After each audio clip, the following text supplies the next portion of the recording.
Assalamualaikum warahmatullahi wabarakatuh. Anak-anak ibu sekalian, dalam kesempatan ini kita masuk lanjutan dari kemanetan, ya, bagian yang ketiga. Kita akan membahas tentang teori kemagnetan bumi. Anak ibu sekalian, sama-sama kita sudah mengetahui bahwa bumi juga bersifat magnet. Di manakah letaknya?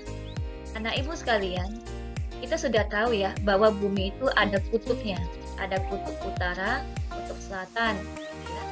Kemudian ada barat dan ada timur. Nah, bagaimanakah kutub magnet bumi ya? Di mana diketahui bahwa misalkan di sini adalah kutub utara bumi, maka di kutub utara bumi ini terletak kutub selatan magnet bumi. Ibu ulangi lagi ya. Di kutub utara bumi yang sebenarnya itulah terletak kutub selatan magnet bumi. Sedangkan di kutub selatan bumi itu terletak adalah kutub utara magnet bumi. Nah, inilah yang dapat dimanfaatkan oleh jarum kompas, magnet jarum kompas. Sama-sama kita sudah mengetahui anak ibu bahwa sifat dari magnet adalah jika kutubnya yang sejenis didekatkan, maka dia akan tolak-menolak. Jika kutubnya yang berlawanan jenis didekatkan, maka dia akan saling tarik-menarik. Coba perhatikan gambar. Dikatakan bahwa di kutub utara bumi itu ada terletak kutub selatan magnet bumi. Kalau kita memakai jarum kompas ya, magnet jarum kompas, maka kutub utara magnet jarum kompas akan tertarik oleh kutub selatan magnet bumi.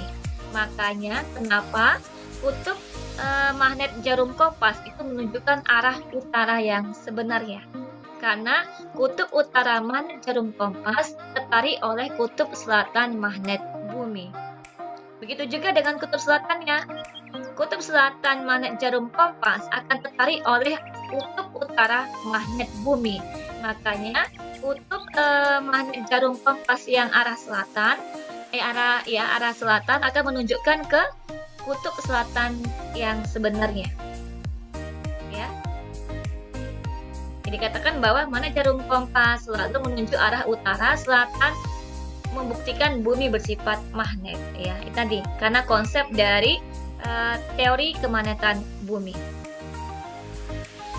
Kemudian anak ibu sekalian, di sini ada suatu fenomena gitu ya, bahwa arah utara ya dengan sudut penyimpangan jarum kompas itu dia tidak menunjukkan arah yang pas gitu ya, ke arah yang utara, tapi ada sedikit penyimpangan. Nah, penyimpangan ini dikatakan sebagai ada namanya sudut maksudnya sudut deklinasi dan sudut inklinasi. Apakah sudut deklinasi? Nih, ini anak ibu ya, ini arah utara. Kemudian ketika kita memakai jarum kompas, maka dia akan mengarah ke ada penyimpangan sedikit ya, tidak menunjukkan arah utara sebenarnya, ada penyimpangan beberapa derajat. Nah, ini dikatakan sebagai sudut yang dibentuk ini, penyimpangannya dikatakan sebagai sudut deklinasi.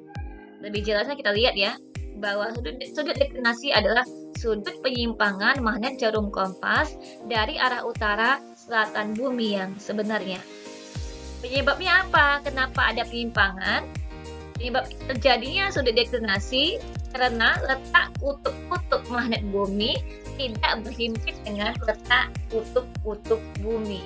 Gitu ya. Jadi kalau ini arah utara, ya ini dikatakan bahwa di sini ini adalah kutub selatan magnet bumi.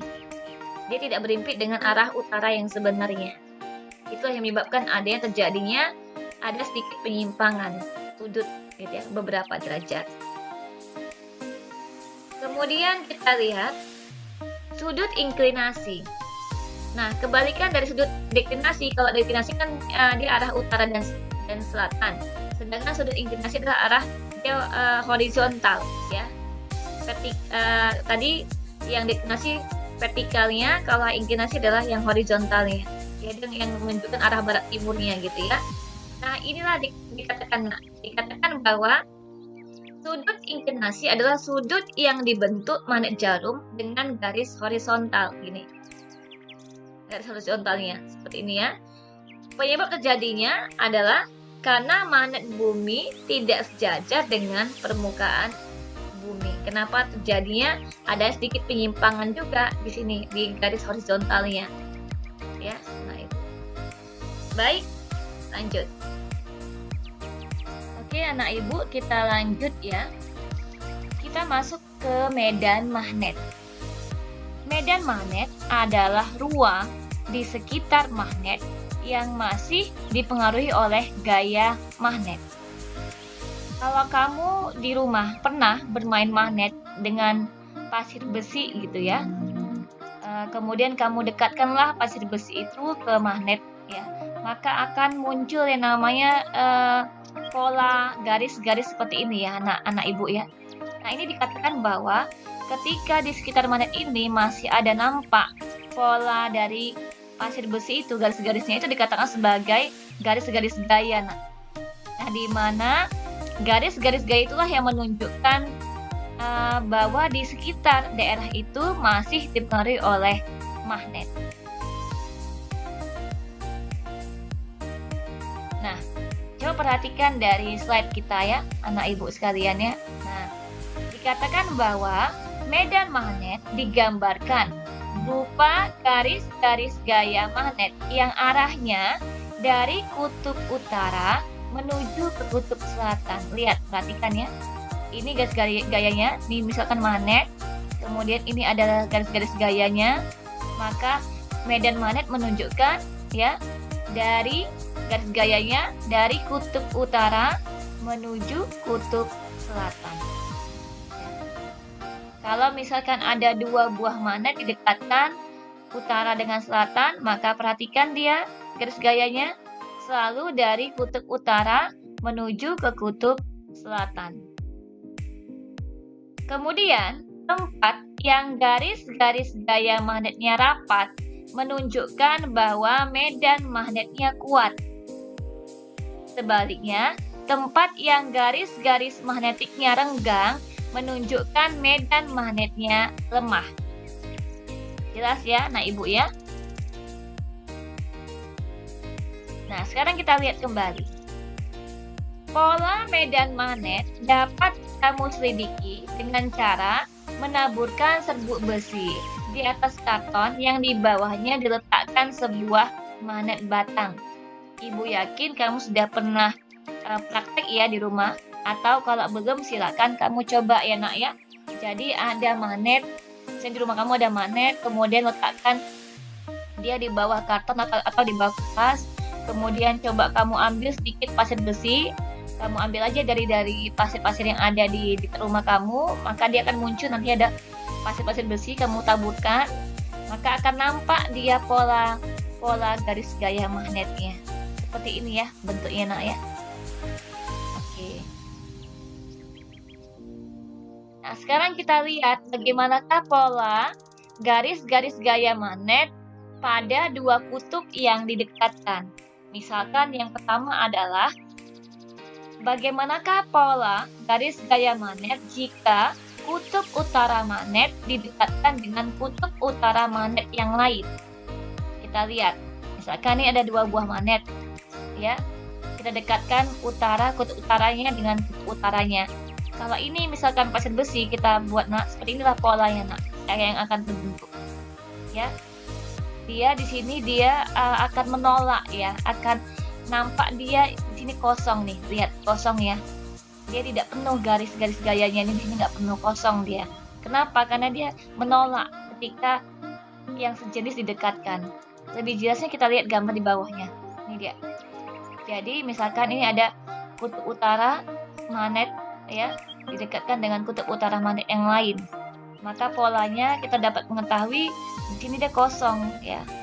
Kenapa? Karena dia polanya dari kutub utara menuju kutub selatan, dan dia ketika sejenis dia akan pasti menolak, sehingga di sini gaya magnetnya tuh bertolakan ya. Oke nak, lanjut. Sekarang kita lihat bagaimanakah misalkan kutub selatan magnet ya didekatkan dengan kutub selatan magnet yang lain ya. Kita lihat sama ya polanya seperti tadi, kutub utara dengan kutub utara ini sama, maka Kenapa? Karena kutubnya sejenis, dia juga akan menolak sama-sama menolak maksudnya ya, saling tolak menolak. Ya lihat, karena dia sama-sama ingin menerima masuk ya. Ya, lihat. Selatan ini dia garis gaya adalah masuk ke dalam gitu, masuk ke dalam semuanya. Oke, maka di sini dia kosong. Ya, nah ya maksudnya. Oke, lanjut. Nah, bagaimana misalkan ada kutub utara magnet ya, didekatkan dengan kutub selatan magnet yang lain. Nah, ini polanya. Perhatikan, Nak. Di sini dia akan saling tarik-menarik. Lihat, akan nampak dia polanya kutub utara ya didekatkan dengan kutub selatan, maka dia akan saling tarik-menarik. Ini polanya akan terbentuk dia. Nah, oke. Lihat gambarnya yang bawah lebih jelas ya. Ini utara ya, polanya menuju ke arah selatan. Jadi ya, ini utara menuju arah ke selatan. Selatan masuk menerima gitu maksudnya ya. Nah, seperti inilah pola garis-garis gaya magnet. Oke, Nakku. Untuk pembahasan kita tentang teori kemagnetkan bumi dan medan magnet cukup sekian. Insya Allah di pertemuan berikutnya kita akan masuk tentang medan magnet di sekitar kawat berarus listrik. Oke anak ibu, semoga bermanfaat. Tetap rajin belajar. Assalamualaikum warahmatullahi wabarakatuh.